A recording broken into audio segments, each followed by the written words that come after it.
नमस्कार प्रिय विद्यार्थियों। आज अपना अगला जो है टॉपिक अवयव है। एग्जाम की दृष्टि से बहुत ही महत्वपूर्ण होता है और एग्जाम में कई बार पूछा भी जाता है कि इस वाक्य में कौन सा अवयव है, कितने अवयव हैं और बताना भी होता है।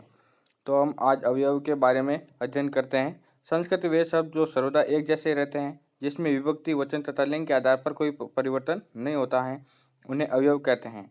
संस्कृत में एक सूत्र के माध्यम से या एक संस्कृत में लिखित कहा गया है, जैसे सदृशम त्रिषु लिंगेषु सर्वासु च विभक्तिषु वचनेषु च सर्वेषु यन वेति तद्वयम्। यानी कि वह है, यानी वह कौन? अवयव, लिंग, विभक्ति और वचन हमेशा कोई परिवर्तन नहीं होता है, समान रहते हैं, वो अवयव कहलाते हैं। यहाँ पर बहुत ही महत्वपूर्ण अवयव दिए गए हैं और उनके अर्थ भी साथ में दिए गए हैं, तो हम उसको अध्ययन करते हैं और एग्जाम की दृष्टि से भी बहुत महत्वपूर्ण है और हर बार पूछा जाता है। जैसे अचिरम यानी शीघ्र ही, यावत यानी जब तक, तावत यानी तब तक, सहसा अचानक, स्वः आने वाला कल, या यानी बीता हुआ कल, शनैः शनैः यानी धीरे धीरे, संप्रति, इदानीम अधुना, सांप्रतम इस समय, अत्र यहाँ, अनंत्यम बहुत,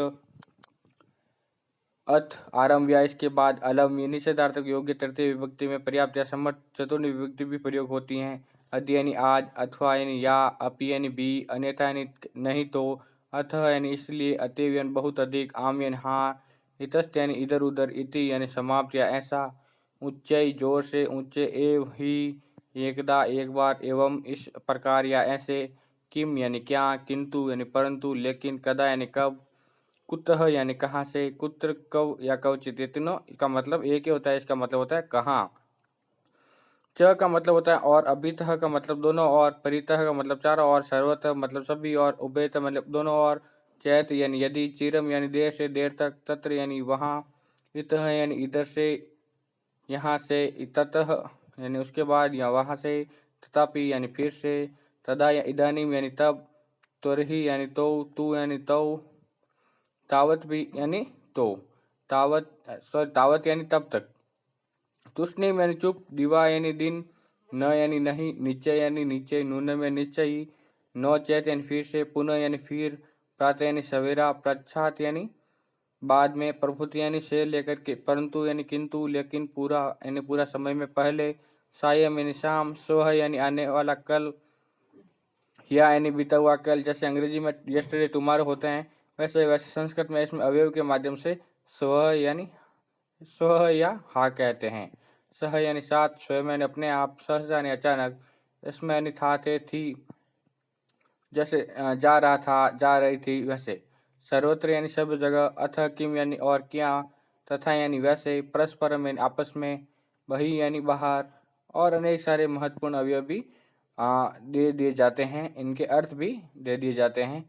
अब आपको मैं बताता हूँ एग्जाम में किस प्रकार से आपको प्रश्न पूछते हैं और उसमें क्या क्या करना होता है।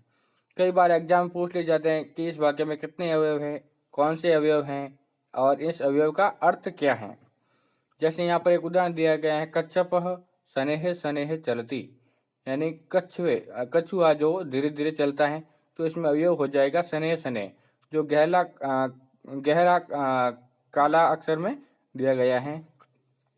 अचिरम गृह गच्छ, अहम सोम वाराणसी गमिष्यामि, ह्यः मम गृह उत्सवे आसीत्, सहसा निर्णय न करणीय, इदानीम अहम संस्कृत पठामि, यद्यपि अद्य अवकाश अस्ति तथापि अहम कार्यमुस्तिक नास्मि, अथ रामायण आरभ्यते, अत्र आगच्छत्, अहम कुत्रापि न गमिष्यामि, कुकर इतस्ततः भ्रमति, यत्र यत्र धूमः तत्र तत्र अग्निः, अधुना अल्पम न करणीय, नक्तं दधि न भुंजित, कक्षाया तूष्णीं तिष्ठ, पूरा अशोकः राजा आसीत्, तो परस्परम् आल्पतः, अधः प्रभृति, अहम धूम्रपान न करिष्यामि, शीघ्र कार्य समापय, अन्यथा विलंबम भविष्यति, वृथा कलहं मा कुरु, यदा अहम गमिष्यामि तदा स अत्र गमिष्यामि, ईषत् हसित्वा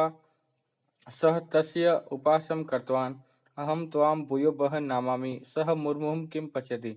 और यहाँ पर कुछ ध्यान देने योग्य नियम है जो बहुत ही इम्पोर्टेंट है और इसका ध्यान भी रखना चाहिए। दिया गया है यहाँ, यह भी धातु हैं, यानी कि नोट कर लो क्या है कि यकार एवं तकार वाले, जैसे यद्यपि, तथापि, यथा, तथा, यदि, त्रहि, यत्र, तत्र, यावत, तावत, सर्वदा, तदा इत्यादि अवयवों का प्रयोग कर्मस्थ वाक्य में एक साथ ही करना चाहिए, अन्यथा वाक्य अपूर्ण रहता है। वास्तव में इनका प्रयोग एक साथ ही होता है। अगर इनको एक साथ नहीं लिखते हैं तो वाक्य का प्रयोग है वो अपूर्ण यानी पूरा नहीं होता है और मार्क्स भी कम होते हैं, और कहने का मतलब आपका आंसर भी गलत हो सकता है। तो अनेक सारे अवयव हैं जो बहुत ही ब्लैक यानी काले अक्षर में दिए गए हैं, वो सभी अवयव हैं और इनको समझने में आसानी होगी। आशा करता हूँ आपको ये अवयव वाला टॉपिक आसानी से समझ में आया होगा। धन्यवाद।